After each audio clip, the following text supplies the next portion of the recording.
What's up, BEATNIKERS? Welcome back to my channel once again. If you're new here, I would request you to go ahead and hit that subscribe button because I feel that my goal is to bring you the most delicious thinking and enhance your intellect to escape velocity. Let's start this day. Before I actually jump on to today's video, I want to make a humble request. If you're somebody who is planning to come to Germany now, in next few months, in future, in few years, doesn't matter. My only request is watch this video from the beginning till the end because I'm going to be sharing few insights. I'm going to be using few metrics, so I need your little attention and a sort of a 5-10% of your brain. So this is how today's video is going to go. I'm going to give you the introduction, okay, of what I'm starting from this vlog. This is going to be a 4-part series. Second thing I'm going to talk about is the objective of this video. Now, these 3 parts, don't stress yourself enough for now. So it's different category, graph, and then shopping at Edeka and Aldi. So to begin with introduction, I'm starting a new series called Standard of Living here in Germany for Students. Pretty straightforward, right? Now, as a part of introduction, what I did was, a lot of people wanted to know that what is the standard of living in Germany, how much do I spend on what, right? I made something clarify a lot of doubts. So the big chunk of your savings from monthly budget goes out for your accommodation. Straight 50%. Okay? 25% goes out for food, 50% goes out for insurance, 5% you pay for internet, and then 5% miscellaneous, as in if you want to buy something from Primark, Galeria, if you want to buy perfume, if you want to buy toiletries for your household. So that's where you spend. It's not a usual occurrence every month. I remember a few months back I did a video called Q&A, my first Q&A video. In that I explained what is the variable cost, what is the fixed cost, right? Today we are mainly going to be focusing about how much do you spend on food, all right? So this is general topic in a macro level called introduction of this video. So I'm going to be making 4 separate video on all these standard of living. So as I explained to you, you spend a lot of money on accommodation, a lot of money on food, a lot of money on internet, and a lot of money on insurance. Now there are smart ways. If I would have known few years back, I would have spent wisely. Okay, you have no reason to go through all that. I'm going to be giving you as much detail as possible, and we're going to dive really deep into all these things. This video I really wanted to do for the longest time, and yesterday somebody asked me that how much do I spend for accommodation and how can I get the accommodation. Now that video we're going to separately discuss that. Today we will only talk about what are the supermarkets here in Germany, how much and where do you go and spend, and we're going to do a cross analysis of price versus the quality of the product what I buy. Now I want to make a request. If you're somebody who's watching me from Germany, what you can do as a sort of a help for people who are not in Germany is write down your expenses and your experiences under the comment section, so that people who are outside Germany and planning to come here can read and learn from your experience also. So this is just my observation on everything what I'm going to be discussing in this whole series. Okay, so let's begin now. Alright, so second point what I want to talk about is what is the objective, what am I trying to achieve with this video. It's pretty straightforward. I want to give you quality information about the supermarkets here in Germany. What kind of products do they sell versus the price what you pay for those products. Alright, now before I even jump on to say, oh, this brand has a low quality product, or this brand has a high quality product versus the price what you pay there, let me tell you, anything here in Germany what you consume is regulated by government. Okay, there are certain regulations which every supermarket, every restaurant, anybody who's selling a food product which is consumable has been regulated with certain regulations here in this country. That's why the quality of life here in Germany is so high. Alright, so second point what I want to talk about is, if you are somebody who has never ever left your family and gone away, then you should start learning how to cook. Because if you want to save money, now a lot of people, if you ask them, they will just simply say, how much do I spend on food in a month? They will say 150 to 200. In your case, if you don't know how to cook, then what will you do? Are you going to starve yourself? or are you going to go out every time when you feel hungry and go and have food from restaurants? Do you really think that your budget, which you heard from somebody, which is 150 to 200 euro, that's not going to be realistic anymore then? That's going to be like 300, 400 euro a month. Now the average price what you pay here for a dish, a good dish would be 5 to 8 euros or 10 euros. Being a student I'm talking, okay? Being a student in that way. Otherwise, if you have a high paying salary or your spending power is a bit more, then you can definitely, loosen yourself a bit and then spend a little more or go to better restaurants. But when you're a student, you have to really cut down all these things. So the best way, what I see, is go out to supermarkets, buy raw products. What your mom does to you, you have to do it by yourself here and when you come to Germany. I think it's just very straightforward, right? Even in India, we were staying away from my family. I was actually staying away from my family, and again, there was a tiffin service back in India. There are tiffin services, but here it's very hard to find. If you want to have a food which is as per your taste, you can only cook it. Nobody else can do that. This is what I'm trying to talk about, that the best way possible is to go out, buy food, come back home, cook it. You have a kitchen, you have all the resources available. Alright guys, so moving on to the third part of the video. I told you that don't stress yourself out at this particular part when I said different category. Since I don't have a cameraman right now, what I did is I've laid everything on the floor. I'm going to be explaining you what are the different categories of brands. So there are premium brands, there are discount brands, there are super discount brands, there are bio brands. So all these brands are going to be helpful when you actually walk into the stores, pick up a product, what you want, and you have a look at the price and you're like, okay, this product is quite worth. Have a look at this. So what I did is I have categorized them into 4 categories. So there are 3 premium brands. One is Edeka, Reve, Real. There's something called bio category, which is bio. So there's a huge big stores of bio company almost in every mall. Alnatura is actually becoming big now. They're also famous for their bio products. These are the 2 categories. In fact, you know what?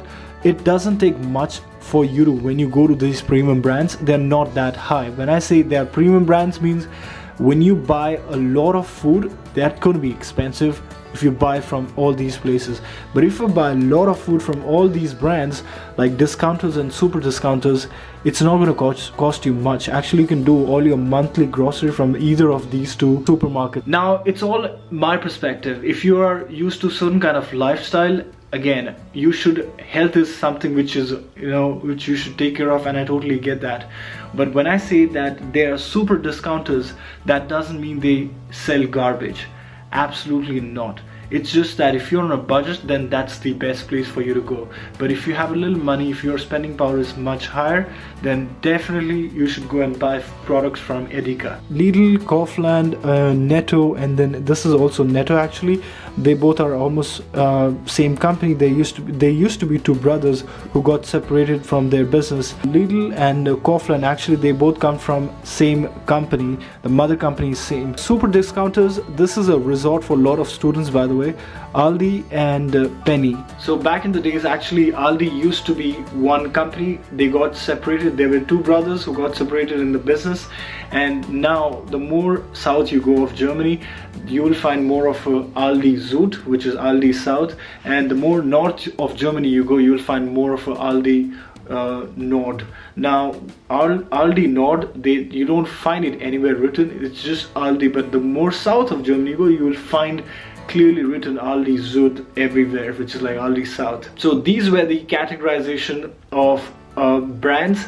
Now what I'm going to do is I'm actually going to be drawing a matrix so that you understand what brand positioning is where. When I spoke about the quality versus the price, this is where I'm going to explain you on a piece of paper. I'm going to lay everything down and sketch it out. Let me just do that, and then I'll explain you more in detail.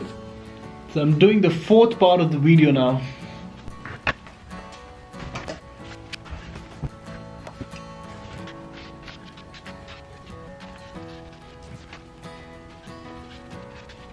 The reason being because here in Germany you can't do anything like this.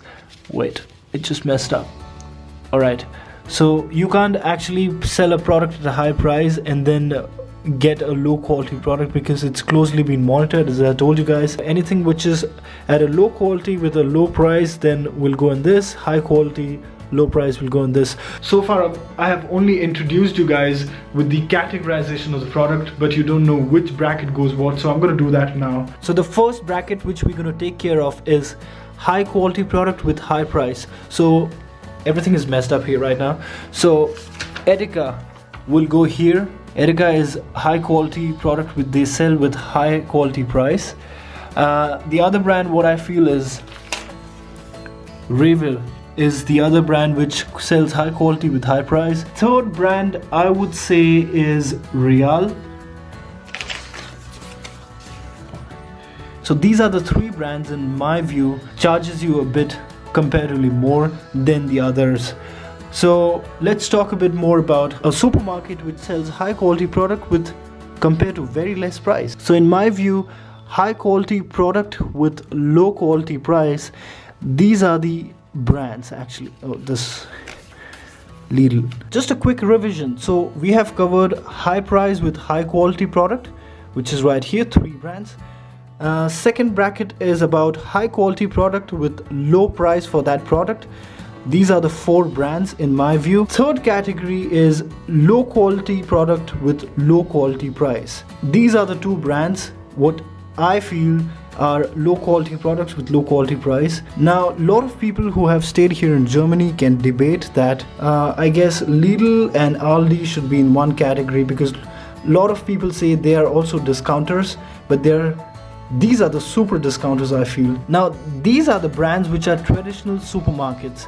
Over the course of time, when people saw that okay, we need to get healthier, we need to take care of our health, that's why companies like Bio and Alnatura took place, and of course they provide with high quality of product, and of course they charge also accordingly. So that's why they fall in this category. So that's all for the categorization of the brands when it comes to supermarkets here in Germany. Alright guys, for the fifth part I'm actually going out to Mall of Berlin, and in Mall of Berlin there is a possibility where I can show you Edeka and Aldi, expensive one, cheap one at the same time, and I'll be picking up a few items so that you understand the price difference.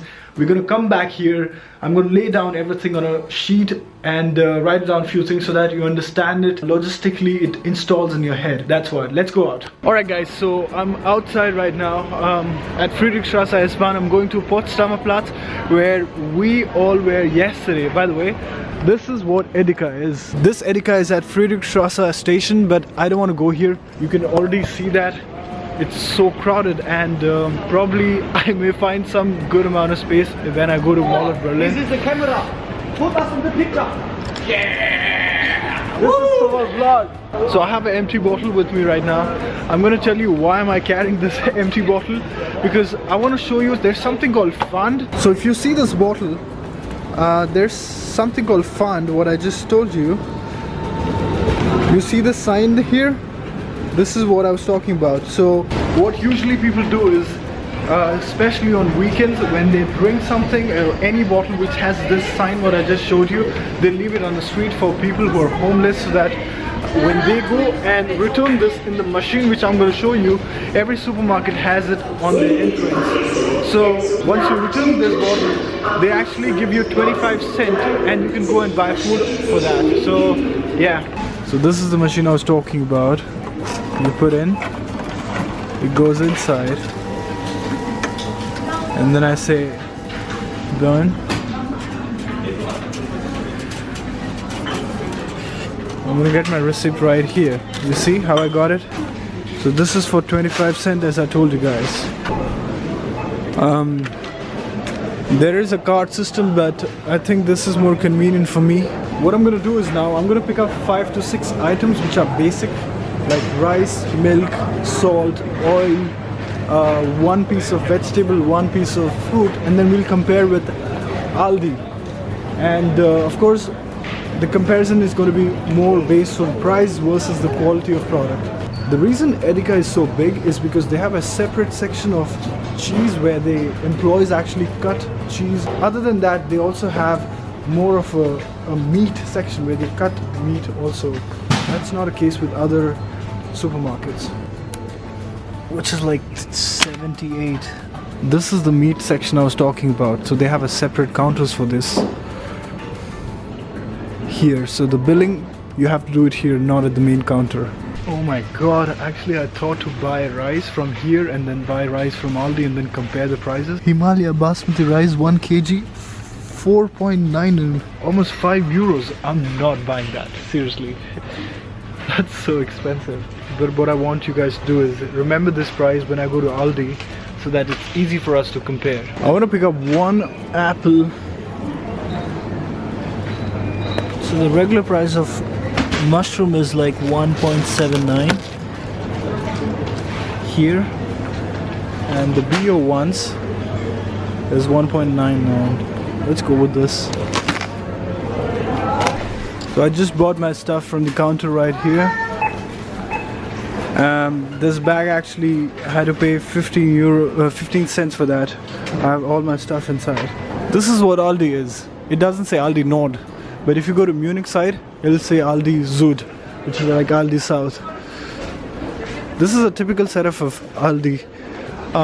The reason I'm here to show you is because have a look at this. So you have to, if you want to use it, you have to insert a coin here, which is in this case €1.50 or €2. So you insert it here, this pin comes out from here, and then you can take it around. So the moment you give back the trolley, you'll get your coin back.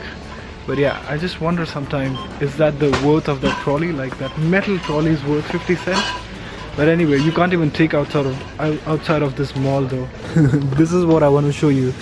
So this is 2 kgs of chicken, which is just 3.89 euros. Man. Oh god. Look at the price. Basmati rice 1.79. Hell yeah, I'm taking this. No, Aldi is not selling any spare apple. You know, they sell in this, which is like 1.95. This is 2 kgs for almost 3.29. And then there is a bio apples right here, which is priced at 2.29. So in Aldi, milk, the same milk, what is this, is priced at 0.78. It's almost the same price like Edeka. I did not buy everything what I bought in Edeka, because everything which was so damn expensive in Edeka was so cheap in Aldi. So I bought the other way around. Again, do I regret with the quality? Absolutely not. When I say the quality is low, it's just that these are not branded products, okay? For an example would be, if you want to buy Nutella, they also have an alternative for Nutella in their store. So that's how it is. So somebody who can't afford Nutella, they have a substitute for that. So yeah. Alright guys, so I just came back. I have laid everything down with the prices. We're just going to do a price comparison now. But if you want to do a price comparison between all the other supermarkets also, what I'm going to do is, there is a website here in Germany, okay? I'm going to link it in the description. Jump onto that. You can compare multiple other supermarket products at the same time, in a real time actually. So that's the specialty about that. So now let me show you the price comparison between the products what I just bought. So starting from, there's Edeka, there's Aldi. So I bought this mushroom for 1.79, and this is from Aldi. I bought this for 1.78. This was, I wish I could have bought this, but I ran away with 4.99 price for the basmati rice. And this is from Aldi, 1.79. See the price difference, oh my god. Milk was almost the same, 0.78 cent. By the way, this is like 3.5 fat, that's why it's at 7.8, otherwise it would be much lesser. As I showed you guys, I couldn't buy one single apple, but this is from Edeka, which is at 0.54 cent. Alright guys, so that was a comprehensive review of supermarkets here. This is what I would like to do for rest other topics also, for accommodation, for insurance, for internet. So all these topics are left. I'm going to do a critical in-depth analysis of that also. If you like this video, hit that thumbs up button, and this is the actually end of this video. Alright, I'll see you guys next time. Peace out.